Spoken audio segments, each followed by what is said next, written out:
Welcome to public TV news బులెటిన్ల ముందుగా headlines.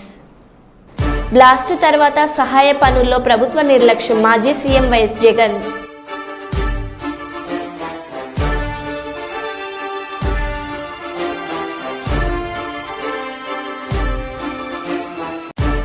Karnataka tetra ప్యాకెట్లను స్వాధీనపరుచుకున్న అదోని రూరల్ పోలీసులు.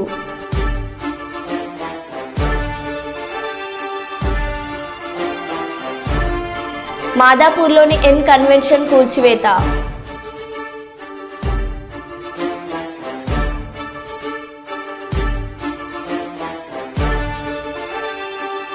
రేవంత్ స్వంత గ్రామం కొండారెడ్డిపల్లిలో 2 మహిళా జర్నలిస్టులపై గుండాల దాడి.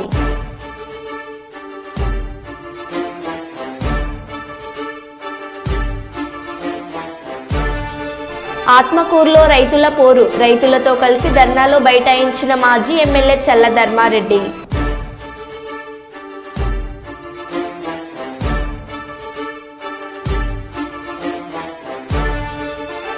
ఇక వివరాల్లోకి వెళ్తే, జనగామ జిల్లా లింగాల గణపురం మండలం పిఎస్లో station Ganapuram ACP Bheem Sharma, Raghunathpalli CI Srinivas Reddy ఆధ్వర్యంలో మీడియా సమావేశం నిర్వహించారు. అనంతరం ఏసీపీ భీమ్ శర్మ మాట్లాడుతూ, బుధవారం రోజు సాయంత్రం 7 గంటల ప్రాంతాన వడిచెర్ల గ్రామానికి చెందిన సాతెల్లి కార్తిక్ గంజాయి ప్యాకెట్లు కలిగి ఉన్నాడని సమాచారం మేరకు ఎస్ఐ బండి శ్రవణ్ కుమార్, హెడ్ కానిస్టేబుల్ శంకర్, కృష్ణ, నవీన్లు బయలుదేరి వడిచెర్ల గ్రామంలోని కార్తిక్ ఇంటి వద్దకు వెళ్లి కార్తిక్ని తనిఖీ చేయగా అతని వద్ద 75 గ్రాముల గంజాయి స్వాధీనం చేసుకొని అతనిపై కేసు నమోదు చేయడం జరిగిందని అన్నారు.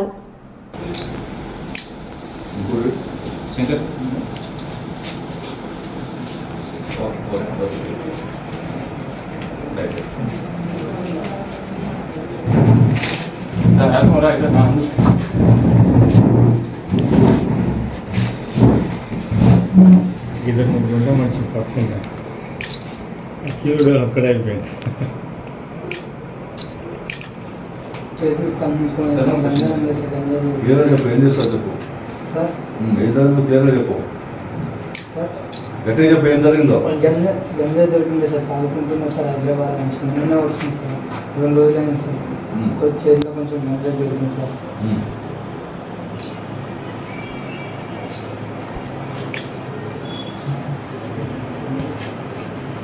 మళ్ళీ రేపు తాగుతావా? మళ్ళీ లేదు సార్, మళ్ళీ అస్సలు లైఫ్లో తాగాలనిపిస్తే ఏం చేస్తావు? సార్ తాగాలనిపిస్తే అస్సలుకే తాగా సార్. అసలు తెలిసింది సార్. మీ ఫాదర్ ఏం పని చేస్తాడు? అందరినీ పట్టిస్తా సార్ నేనే. మీ ఫాదర్ ఏం పని చేస్తాడు? మేస్త్రి పని చేస్తా సార్. మేస్త్రి. ఎంత సంపాదిస్తాడు నెలకి? నెలకి 9,000 వస్తాయి సార్. నెలకి 9,000, రోజుకి 9,000? నెలకు 9,000 సార్. అమ్మ ఇళ్ళలో పని చేస్తా సార్. మరి వాళ్ళు ముసలితే ఎవరన్నా పెట్టాలా? నేను అనువా? నేనే పెట్టాను సార్. నేనే పెట్టాను సార్. మరి ఆ బుద్ధి లేదా? మరి వాళ్ళు నీకు 20 సంవత్సరాలు అన్నం పెట్టారు కదా, బట్టలు ఉంచారు కదా, మరి వాళ్ళకి నువ్వు 10 ఏళ్ళన్నా పెట్టాలని అవుతా? మరి ఇట్లా వేస్తే ఏం పెడతావు?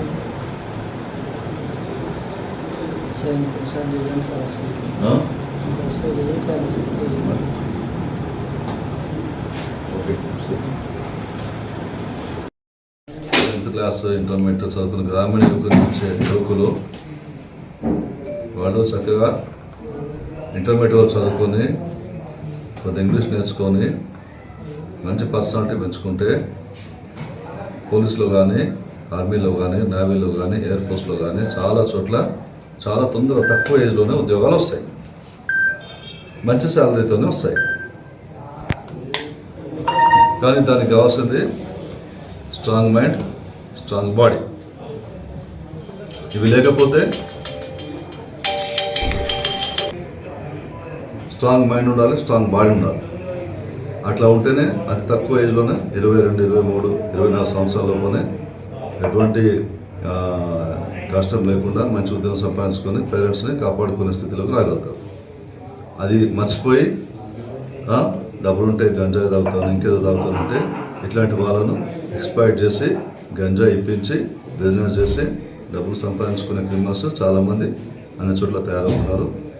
ప్రజలు ముఖ్యంగా తల్లిదండ్రులు దీనిపైన అప్రమత్తంగా ఉండాలి. ఇప్పుడు మనం చెప్పిన మాటలు ప్రతి ఇంట్లో ప్రతి తల్లికి తండ్రికి కూడా తెలియాలి. సాయంత్రం 6 దాటితే వాళ్ళ పిల్లలు ఎక్కడున్నారు, ఏం చేస్తున్నారు, ఎవరితో ఉన్నారు, ఏం చదువుతున్నాడు, ఏం చేస్తున్నాడు అనేది తెలుసుకుంటూ ఉండాలి. ఇది తల్లిదండ్రులకు పోలీస్ డిపార్ట్మెంట్ తరఫున మా యొక్క విజ్ఞప్తి. ఈరోజు కార్తీక్ అనే వ్యక్తి రఘునాథ్పల్లిలో లింగాల గన్పూర్లో అక్రమంగా గంజాయి పట్టుకొని తాగుతూ కొంత తన పొజిషన్లో ఉంచుకొని పోలీసులకు పట్టుబడ్డాడు. అతని విచారణలో అతనికి మరికొంతమంది ఈ గంజా సరఫరా చేసినట్టు తెలిసింది. అతనిపైన NDPS యాక్ట్ ప్రకారం కేసు నమోదు చేసి ఈరోజు కోర్టు పంపడం జరుగుతోంది. కాబట్టి అందరూ కూడా గమనించి ఈ గంజాయికి దూరంగా ఉండాల్సిందిగా పోలీస్ డిపార్ట్మెంట్ నుంచి మా యొక్క విజ్ఞప్తి. చెప్పినాను ఇంట్లో టీజీ ల్యాబ్ అని ఉంటుంది, యాంటీ నార్కోటిక్స్ బ్యూరో అని చెప్పి కొత్తగా తయారు చేస్తాం. దీనికోసం కొత్త ఒక డిపార్ట్మెంట్ పెట్టుకోవాల్సి నడుస్తున్నది. కాబట్టి మాకేం తెలియదు, ఇక్కడ రాగితే మాకేం తెలియదు అనుకోవద్దు. ఎక్కడ ఉన్నా కూడా పోలీసులకి అతి తక్కువ వ్యధులను దొరికిపోతారు. తర్వాత చాలా పరిణామాలు చాలా కష్టంగా ఉంటాయి. ఈ NDPS యాక్ట్లో ఉంటే దీనిపైన కాంప్రమైజ్ చేయటం కానీ లోకాలలో ముగించుకోవడం కానీ ఇవన్నీ కుదరవు. ఖచ్చితంగా శిక్ష పడాల్సిందే. అది కూడా 10 సంవత్సరాలు, 12 సంవత్సరాలు, 15 సంవత్సరాలు శిక్ష పడుతుంది. మరి జైల్లో నుండి బయటకు వచ్చేటప్పటికి అతనికి ఏమీ లేని స్థితిలో ఎంటీ పాకెట్స్తో ఎంటీ హ్యాండ్స్ అని ఉంటాడు. అది కుటుంబానికి చాలా దెబ్బ. మళ్ళీ తల్లిదండ్రులే పోషించాల్సి వస్తుంది. ఇంత ప్రమాదం ఉంది కాబట్టి ప్రతి ఒక్క మనిషి, ప్రతి ఒక్క సిటిజన్ దీని గురించి తెలుసుకొని దీనికి ఎంత దూరంగా ఉంటే అంత మంచిది. థ్యాంక్స్. అని ఇప్పుడే చెప్పకండి. ఓకే. తదుపరి ఈ మిగతా బాధ్యులు కూడా ఇందులో అరేంజ్ చేయబడుతుంది. ఇంకా ఉంటుంది చాలా. ఒకటేనంటే మనం బయటకు వచ్చేటప్పుడు మనకి 100 రూపాయలు అవసరం అనుకుంటే 200 వరకు ఉంచుకోవచ్చు. 2000 ఉంచుకుంటే ఏమవుతుంది? ఫస్ట్ బెల్లం చుట్టూ గల్లా కొంతమంది ఫ్రెండ్స్ తయారు వేద్దాం. గవర్నమెంట్ హాస్పిటల్ SNCU విభాగం ఏజెన్సీలో అప్పుడే పుట్టిన బిడ్డ ప్రాణాపాయ స్థితిలో ఉండడంతో 80 రోజుల పాటు కార్పొరేట్ స్థాయిలో ఇక్కడి వైద్యులు, వైద్య సిబ్బంది మెరుగైన వైద్య సేవలు అందించి ఆ తల్లి కలలో ఆనందం నింపారు. చింతూరులో ఉన్న కమ్యూనిటీ హెల్త్ సెంటర్ నవజాతి శిశు కేంద్రంలో VR పురం మండలం దానపల్లి గ్రామానికి చెందిన అందెల సుభద్ర జూన్ 3న 7వ నెల గర్భిణీ నొప్పులు వస్తున్నాయని హాస్పిటల్కి రాగా మగబిడ్డను ప్రసవించడం జరిగింది. బిడ్డ పుట్టిన వెంటనే 7 నెలల ప్రసవం కారణంగా బిడ్డ బరువు సుమారు 0.936 గ్రాములు మాత్రమే ఉన్నది. వెంటనే సూపరింటెండెంట్ డాక్టర్ MB కోటిరెడ్డి గారు మరియు SNCU వైద్య సిబ్బంది ఆ బిడ్డను ప్రాణాపాయ స్థితిని గుర్తించారు. నెలలు పూర్తిగా నిండకపోవడంతో తల్లి గర్భంలో పూర్తిగా అవయవాల ఎదురుగల పూర్తిగా లేదని తెలిపారు. మెరుగైన వైద్యం కోసం భద్రాచలం లేదా ఖమ్మం తరలించాల్సిన పరిస్థితి ఉంటుందని వారికి తెలియపరచగా ఆ తల్లిదండ్రుల ఆర్థిక పరిస్థితి సరిగా లేకపోవడం వల్ల వాళ్ళు వెళ్ళడానికి నిరాకరించడం జరిగిందని తెలిపారు. డెలివరీ కోసం కొండారెడ్డి పేషెంట్ వాళ్ళు అక్కడ నుంచి జీడిగుప్ప నుంచి విఆర్పురం వెళ్ళారు. విఆర్పురం నుంచి పుత్తూరు పుట్టించారు. పుట్టిన పుత్తూరు ఉంటే ఆ పుట్టిన పుత్తోటి కోతులూట్లో భద్రాచలం రిఫర్ చేస్తే భద్రాచలం వెళ్ళము, మేము అంత స్తోమత లేదని చెప్పి వాళ్ళు మన హాస్పిటల్కి రిఫర్ చేయాలి. 108లో వచ్చిన గంట 2 గంటల్లో మనం జనవరి 7వ నెల అంటే లేబర్ పెన్స్లా కాదా, కాన్ఫిడెన్స్లో కాదా, వాటిని ఏమైనా తగ్గించగలమా, ఏమైనా పెంచగలమా, వారం 10 రోజులు ఏమైనా చేయగలమా అని చూస్తారు. కానీ అప్పుడు వచ్చే టైంకి మనకి ఆల్మోస్ట్ డెలివరీ స్టేజ్ ఉంది. దాన్ని ఆపడానికి కూడా మాకు కుదరలేదు. మాకు ఏం దాని వచ్చి అందువల్ల సేఫ్ నార్మల్ డెలివరీ చేశారు. డెలివరీ చేసిన తర్వాత బేబీ చూస్తే లెస్ దాన్ 1 kg ఉంది, 900 గ్రాములు గ్రామ్స్ ఉంది. అందువల్ల వాడు కూడా మేము చెప్పాము. ఎందుకంటే అంత తక్కువ బేబీని మా దగ్గర చేసేంత చేయలేమనే ఉద్దేశంతో ఉన్నా కూడా ఎందుకు పంపించలేదంట లేదని అయితే అందుకని ఆ ఉద్దేశం వాళ్ళు కూడా మేము రిక్వెస్ట్ చేశాము. హైయర్ సెంటర్కి ఇట్లా ఖమ్మం కానీ హైదరాబాద్ అక్కడ సెంటర్స్ పోతే ఇబ్బంది లేకుండా మంచిగా బతుకుతారని వాళ్ళకి మోపిల్లాడు కావాలని ఉంచుకున్నారు. కాబట్టి వెళ్తే బాగుంటుందని చెప్పడం జరిగింది. కానీ వాళ్ళకి ఆర్థిక స్తోమత ఎక్కువ లేకపోవడం వల్ల మీరు ఏదైనా ఇక్కడే చేయండి సార్ అని చెప్పి మాకు భరోసా ఇచ్చి ఈ SNCలో ఉంచారు. దాన్ని కంటిన్యూస్గా మానిటర్ చేస్తూ మా పీడియాట్రిషియన్ ఎస్ఎన్సీ డాక్టర్ ఉమర్ గారు ప్లస్ పర్టికులర్గా మా స్టాఫ్ వెరీ టాలెంటెడ్ స్టాఫ్ ఇక్కడ మా దగ్గర ఉన్నది.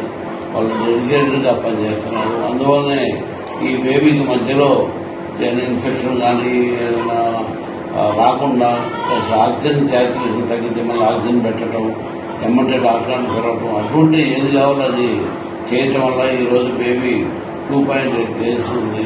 2.8 కేజీలు అటువంటి చాలా బాగా ఇచ్చినట్టు. అదే మనం ప్రైవేట్ సెటప్ హాస్పిటల్లో చేస్తే మనకి 4 to 5 lakhs గ్యారెంటీగా ఉంది. మరి అటువంటి సర్వీస్ ఇచ్చిన మా SNCU even though private partnership అయినా కూడా పీపీ యూనిట్ అయినా కూడా వీళ్ళు డాక్టర్ కానీ స్టాఫ్ కానీ అంకిత భావంతో పనిచేస్తూ మా హాస్పిటల్ స్టాఫ్ లాగానే వీళ్ళు ఉంటారు. ఏదైనా బతకకుండా కూడా మా దగ్గర కూడా పనిచేస్తూ ఉంటారు. అందువల్ల వాళ్ళకి ప్రత్యేకమైన ధన్యవాదాలు ఈ స్టాఫ్కి, డాక్టర్కి. ఈ విధమైన రిజల్ట్ ఇచ్చినందుకు మా హాస్పిటల్ కూడా అద్భుతమే. ఇటువంటి ఇన్సిడెంట్ జరగలేదు. ప్రత్యేకంగా మా హర్షాకి పీడియాట్రిషియన్కి బాగా టాలెంటెడ్ కాబట్టి తన గైడెన్స్లో ఉమర్ స్టాఫ్ ఇది చాలా బాగా పనిచేసి దానికి కావాల్సినవి కూడా మనకి ఏం కావాలి మన దగ్గర అన్నీ కూడా ఎస్ఎన్సీ హెడ్ వాళ్ళు పంపించడం జరిగింది. వాటిని అనుకూలంగా మనము తగిన టైంలో బేబీకి ఇచ్చి మంచిగా చేయడం జరిగింది. దానివల్ల ఇప్పుడు బేబీ వాలంటీర్గా మిల్క్ తాగుతూ ఉంది, ఫుడ్ మిల్క్ తీసుకుంటా ఉంది, మదర్ దగ్గర ఉంటుంది. ఈవెన్ ఆక్సిజన్ ఏమి లేకుండా కూడా మనం చేయడం జరిగింది. బాగుంది. అందుకని ఈరోజు డిశ్చార్జ్ చేస్తున్నాం కాబట్టి ఈ బేబీని మంచిగా చేసి ఈ యూనిట్కి ప్రత్యేకంగా అభినందన చేయాలని మేము మీ అందరూ కూడా తెలియపరుస్తున్నాం. అట్లాగే మన సరౌండింగ్స్ పేషెంట్ అందరూ కూడా మనం ఏదో దూరం పోతే బాగుంటుందని చెప్పి కాకుండా మా దగ్గర కూడా బ్యాడ్ అయినవి ఉన్నాయి, లేవని కాదు. ఏదైనా ఛాన్స్ ఉంటే బతికించాలని ఛాన్స్ ఉంటుంది. ఈ సర్వీసెస్ని పక్కన ఉన్న మన 4 మండలాలు కూడా ఉపయోగించుకోవాలని కోరుకుంటూ పెద్దపల్లి జిల్లా గోదావరికని పట్టణంలో ప్రధాన చౌరస్తాలో ఇంటర్ డినామినేషన్ ఫాస్టర్ ఫెలోషిప్ ఆధ్వర్యంలో శాంతి ర్యాలీ నిర్వహించారు. రామగుండం పారిశ్రామిక ప్రాంతంలోని వివిధ ప్రార్థనా మందిరాలకు సంబంధించిన క్రిస్టియన్ సోదరుల పెద్ద ఎత్తున పట్టణంలో కొవ్వొత్తులతో ర్యాలీ నిర్వహించారు. ఇటీవల కాలంలో బంగ్లాదేశ్లో హిందువులపై దాడులు, కలకత్తాలో జూనియర్ డాక్టర్పై అత్యాచారం, హత్య, అలాగే క్రిస్టియన్స్ పాస్టర్పై జరుగుతున్న దాడులు నిరసిస్తూ నినాదాలు చేశారు.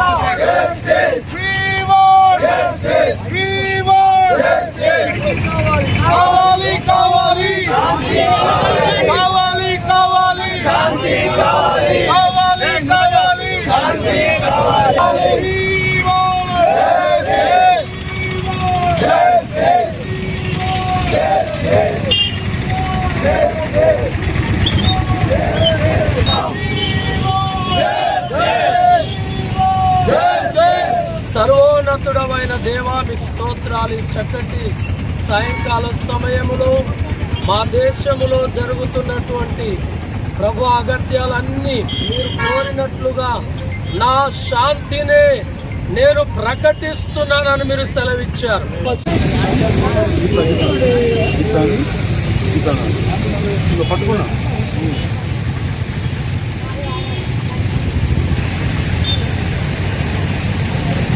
బంగ్లాదేశ్లో హిందూ సోదరులపై జరిగినటువంటి అమానుష్యమైనటువంటి దాడులను దైవజనముగా ఖండిస్తున్నాం.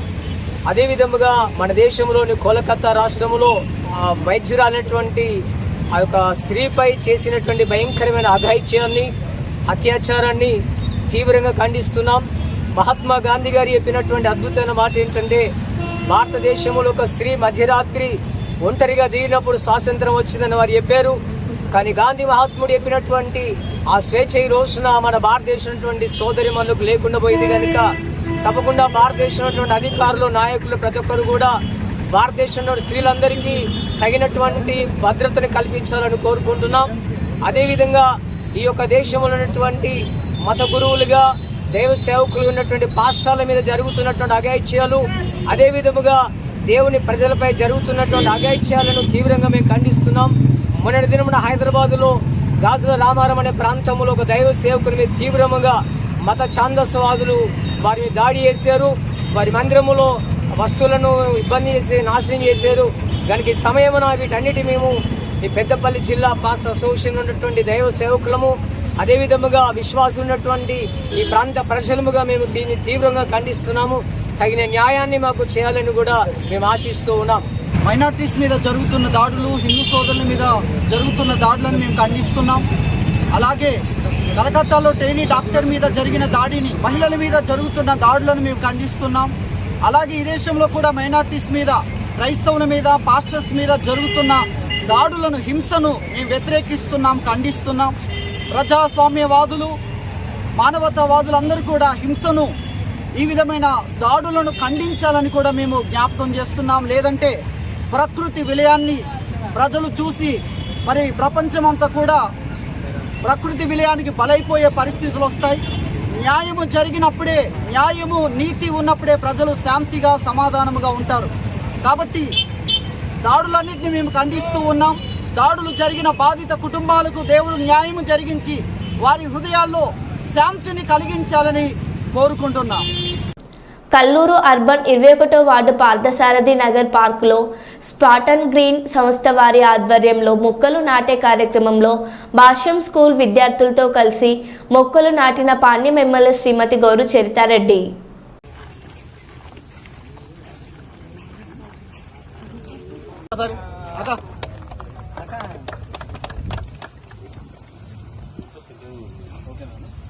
ఆ అమ్మాయి కనపడకుంది. ఓకే,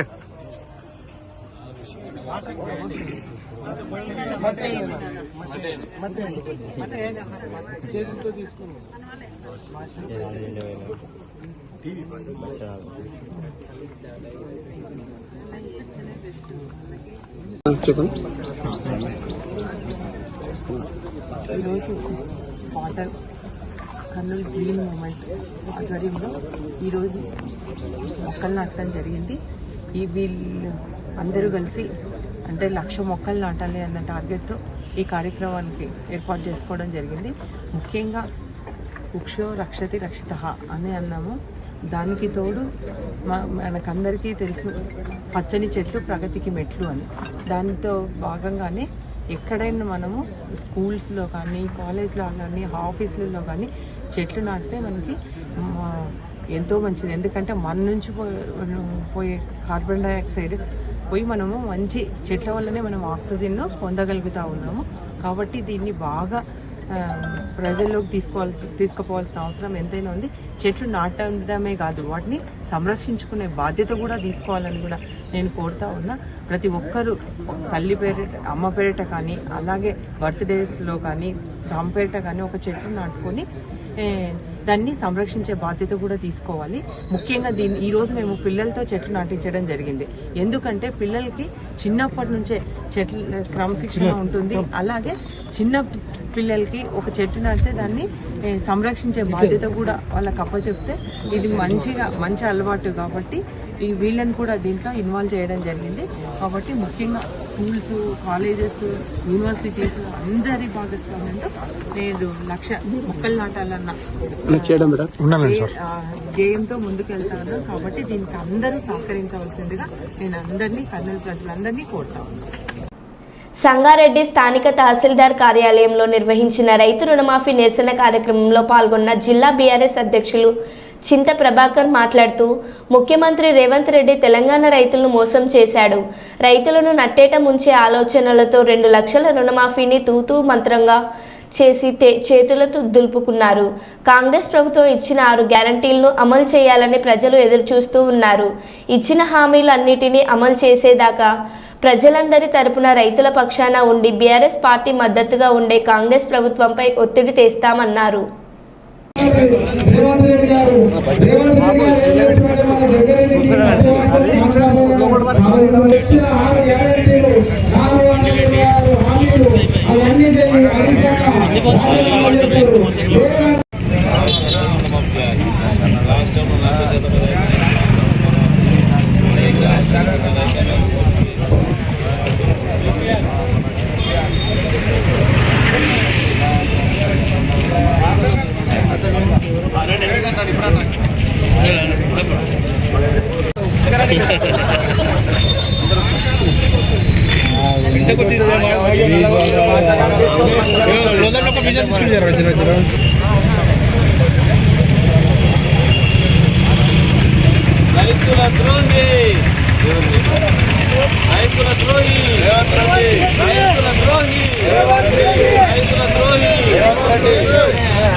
అబద్ధాలతో రేవంత్ రెడ్డి కాంగ్రెస్ ప్రభుత్వం రైతులకు నడ్డి విరిచి మోసం చేసినటువంటి పరిస్థితి ఈరోజు తెలంగాణ రాష్ట్రంలో దాపరించింది. రైతేడిసిన రాజ్యం, ఎద్దెడిసిన యోసం, ఇవి రెండు పారముట్టాయని చెప్పి పెద్దల నానుడి. ఈరోజు రైతులకు నట్టేట ముంచే ఆలోచనతో 2 లక్షల రుణమాఫీ ఎవ్వరికి ఏమీ చేయకుండానే తూతు మంత్రంగా చేతులు దులిపి మొత్తం అంతా అయిపోయింది అని తుమ్మల నాగేశ్వరరావు గారు వ్యవసాయ శాఖ మంత్రి వారు చెప్తారు. 2 లక్షల రుణమాఫీ మొత్తం అయిందని చెప్తున్నటువంటి తుమ్మల మరి వారిది నిజమా? మరి ఉత్తమ్ ఈరోజు టెక్నికల్గా సాంకేతిక పొరపాట్ల వల్ల మొత్తం అందరికీ ఇవ్వలేకపోతున్నాం అని చెప్పి ఉత్తమ్ కుమార్ రెడ్డి గారు చెప్తున్నారు. మరి అదే రకంగా శ్రీనివాసరెడ్డి ఆయనైతే ఇంకా 12,500 రూపాయలు వేయాల్సిన అవసరం ఉంది. 12,000 కోట్లు వేస్తే మొత్తం అందరికీ మరి చేరుతుందని చెప్పి వారు చెప్పడం జరుగుతూ ఉంది. మరి అదే రకంగా బట్టి కూడా ఈరోజు ఆర్థిక శాఖ మంత్రులు ఆయన 7,500 కోట్ల రూపాయలు మాత్రమే ఈరోజు వేసినామని చెప్పడం ఇది విడ్డూరంగా ఉంది. ఈరోజు మంత్రుల మధ్యన సఖ్యత లేదు, ఏం మాట్లాడుతున్నారో వాళ్ళకే తెలియదు. మరి అదే రకంగా మరి మొదటైతే 49,000 కోట్లు మరి రైతులకు చెల్లిస్తామని చెప్పి రేవంత్ రెడ్డి చాలా సభల్లో చెప్పిండు. మరి ఆ తర్వాత 40,000 కోట్లు మేము కడుపు కట్టుకొని 1 సంవత్సరం కష్టపడితే అందరికీ ఇవ్వచ్చు అని చెప్పి ఆయన్ని చెప్పిండు. మరి ఆ తదుపరి 31,000 కోట్లు మంత్రివర్గ సమావేశంలో మరి నిర్ణయించి ఈ రైతులకు సత్వరంగా ఇస్తామని చెప్పిండ్రు. బడ్జెట్లో పెట్టింది మాత్రం 26,000 కోట్లు. మరి రైతులకు ఇచ్చింది మాత్రం ఇస్తామన్నది మాత్రం చేస్తున్నది 17,000 కోట్లు మాత్రమే. అంటే వాళ్ళకి ఎక్కడ పొంతన లేదు. కానీ రైతులు ఈరోజు కళ్ళుల్లో ఒత్తులేసుకొని ఎప్పుడు ఇస్తారని ఎదురుస్తూ ఉన్నారు. దానికి రకరకాల ఆంక్షలు, ఐటీ ఉన్న రైతులకి ఇవ్వం, ప్రభుత్వ ఉద్యోగి అయితే ఇవ్వం, రిటైర్మెంట్ ఉద్యోగస్తుడైతే ఇవ్వం. మరి ఈ రకంగా ఆంక్షలు పెట్టి ఏకనామం పెట్టి పావుల శాతం మాత్రమే రైతులకి ఈరోజు రుణమాఫీ ఇస్తున్నటువంటి పరిస్థితి. ఈరోజు 6 గ్యారంటీలైనా ఇచ్చిన ప్రతి హామీ అయినా ఈరోజు ప్రజలందరూ కూడా ఎదురు చూస్తూ ఉన్నారు. ఈరోజు ప్రజలకు ఇచ్చినటువంటి వాగ్దానాలు, అలవి కానటువంటి వాగ్దానాలన్నీ కూడా నెరవేర్చాలని ప్రజలు కోరుకుంటా ఉన్నారు. మరి ప్రజల పక్షాన బీఆర్ఎస్ పార్టీ కేసీఆర్ గారి నాయకత్వంలో, ఈరోజు కేటీఆర్ గారి నాయకత్వంలో ప్రజల పక్షాన, రైతుల పక్షాన మేము వాళ్ళంటూ ఉండి పోరాడతాం. అవన్నీ ఇచ్చి నెరవేరే వరకు మేము ప్రజల పక్షాన ఈరోజు ప్రభుత్వం మీద ఒత్తిడి తెస్తాం. జై తెలంగాణ. హైదరాబాద్ మాదాపూర్లోని ఎన్ కన్వెన్షన్ హాల్ కూల్చివేత ప్రారంభం. హీరో నాగార్జునకు చెందిన ఎన్ కన్వెన్షన్ హాల్ను కూల్చివేస్తున్న అధికారులు. తుమ్మిడి హడ్డీ చెరువును కబ్జా చేసి నిర్మించారని ఆరోపణలు. 3.5 ఎకరాల స్థలాన్ని కబ్జా చేసి కన్వెన్షన్ నిర్మించారని హైడ్రాకు ఫిర్యాదు.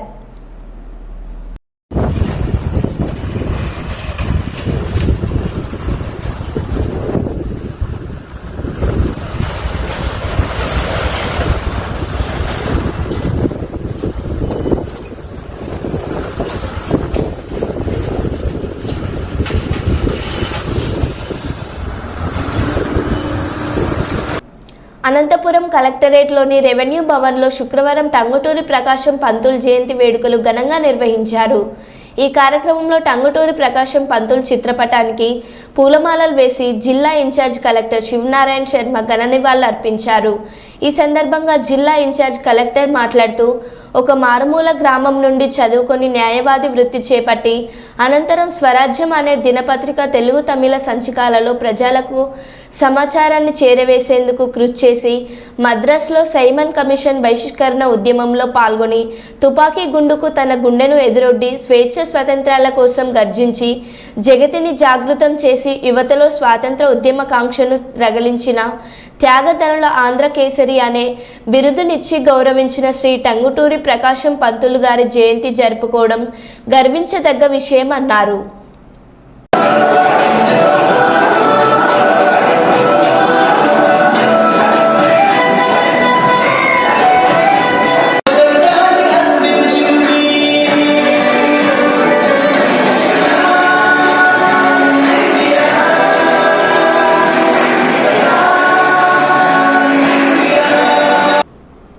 మరో బులెటిన్లో మళ్ళీ కలుద్దాం. Stay tune.